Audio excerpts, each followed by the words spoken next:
I am terrified. In 2 weeks, I'll be running the London Marathon, and let's just say this prep hasn't been the most conventional. I feel really fit, sure. I've done a fast time in the 5K, half marathon, my quickest ever, but doesn't always correlate with strong marathon fitness. In this video, I'll go through the logic of my prep, why I mixed up differently this time, and why I feel so scared going into it. Because in lots of ways, I feel prepared, and in others, I don't. So we'll go into the specific details. Of course, over the next couple of weeks, we'll be entering into the taper phase, so I'll go through my approach for that. And if you have a marathon coming up as well, it should help you too. My fastest ever time was in Valencia Marathon at the end of 2024. I ran 2:49.41, but my most recent marathon performance was my slowest. So that was in September, only 6-7 months ago at the Berlin Marathon, and I ran 3 hours and 5 minutes. I completely blew up. Hence why I'm probably more nervous than ever, because that's obviously the last time I touched the marathon distance. So let's first go back to that race back in Berlin, what I did during that marathon prep, what I'm doing differently this time, so that if you've hit a marathon plateau or a plateau in your running whatsoever in any distance, this might help you break through that, because this prep I've tried a completely different approach as mentioned. I went into that race not feeling the best,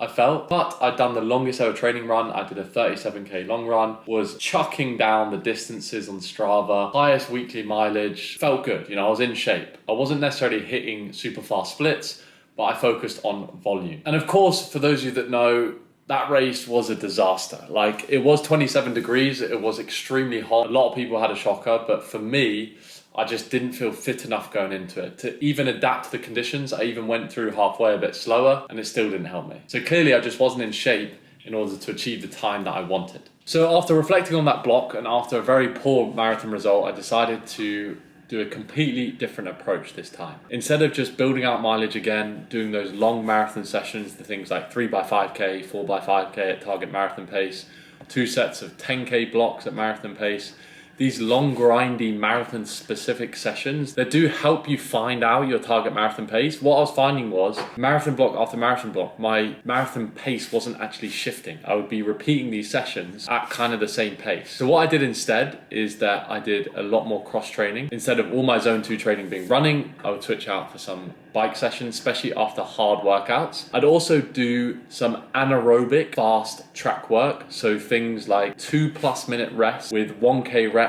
and below at a pace that I've probably never ran at in my life. So way faster than target 5K pace. I achieved a 5K personal best, half marathon personal best, and my raw speed and running economy definitely improved as a result. But what I don't have is the marathon specific work. I don't really know what my legs will feel like beyond the 20-mile mark. I don't really know whether I can speed up after a certain duration. I don't know if I have the durability to last that long, but we will find out in a couple of weeks. I'm definitely very, very scared for this. So while I am fearful, I have done a 32K long run, so not as long as previously, but I have gone over the 30K mark. But during Berlin, I was doing 30K plus long runs pretty much every week. So that rounds off that fear number one of just lack of mileage, lack of marathon specific work, lack of marathon durability that's gonna hopefully last me the distance at pace. Who knows, we'll find out. But fear number 2 is confidence in my own pacing. It's very easy to get away with it in the distances, say half marathon and below, when you go out too fast. You can just dial it back, you can get through it, even if the last bit's a bit of a slog. But the marathon, you see, if you go too fast at the beginning, you use carbs instead of mostly fat as fuel, which is more intensive, but it means that if you run through your carbohydrates, run through your glycogen stores without topping up with enough, then you hit the wall and it becomes an absolute death march to get to the end. Pace goes out the window, time goal goes out the window, and it is just a horrific time for everybody involved. So yes, my training probably wasn't ideal in Berlin, but also I went out way too quick for the conditions. So I'm in 2 minds for this one, but I am tempted to go out with HR in mind for at least the first 10K and make sure that I'm well under threshold. Of course, a lot of people don't trust HR because the adrenaline's going to be firing, race day vibes, caffeine in the system. But for me, if I do stay calm, I know that if I'm 160 to 165 BPM, I'm well under threshold, I'll be nice and chill. So that could dictate my pacing. But at the same time, I don't want that to slip away from my goal. I don't want to be running too slow at the beginning and then have to make up too much time towards the end. So it's a difficult balance and a fine line, but certainly in Berlin, I went out way too fast. I remember looking at my heart rate halfway through and it was well above threshold. I remember looking, I think it was around 180, which at the halfway point is not good. You know that you're just not going to last the full distance. And so that kind of ties in both of those to fear number 3, which is I know I'm definitely fitter than before, but I don't know if I'm in marathon fitness. Like I've hit decent mileage, but not like the highest I've ever done. I've hit fast times in the other distances, but can I last the distance? The speed work for sure has got me a lot fitter. Like my 10K fitness is improved by so much, but we'll see if that actually correlates to a strong marathon time. I also don't know whether the aerobic work on the bike will exactly translate. Like I know my aerobic base is better, but to keep your heart rate down, your running economy has to be really good. You have to have done a lot of miles as well. So we will see. It is an experiment that we will find out the results with in only 2 weeks. But now we will get on to the taper. So the approach for the next couple of weeks is, of course, to freshen up. That is the sole goal. I'm not going to be chasing fitness, as tempted as I am. My fiance and I have actually booked a cabin in the woods to recharge so that I don't do any hard running sessions.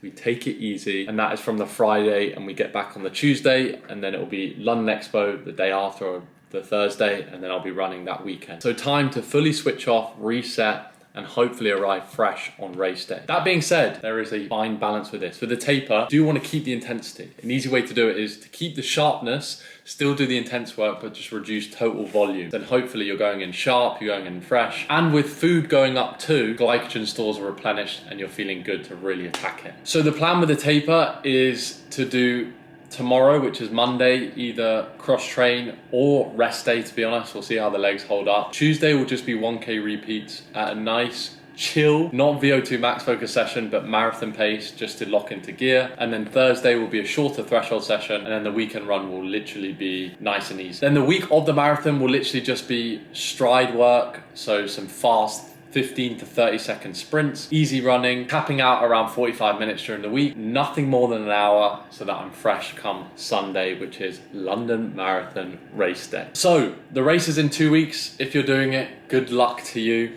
I'm scared, you're scared. We will see each other on the other side. We'll see how we get on. Plan is to hit a personal best, run faster than 2:49. Dream goal is 2:30 something, but we'll see if that happens. We'll see what the temperature is. The goal is to take it very, very chill the first 10K, almost as a warm-up. Then we have the next 20K block, which will hopefully settle into gear, into marathon pace. Then from 30K, that's when you just tell yourself, right, it's time to race it. Give everything I've got and see what happens. Make sure to click subscribe to see how I got on in the London Marathon. Thank you for watching this video, and I'll see you in the next one.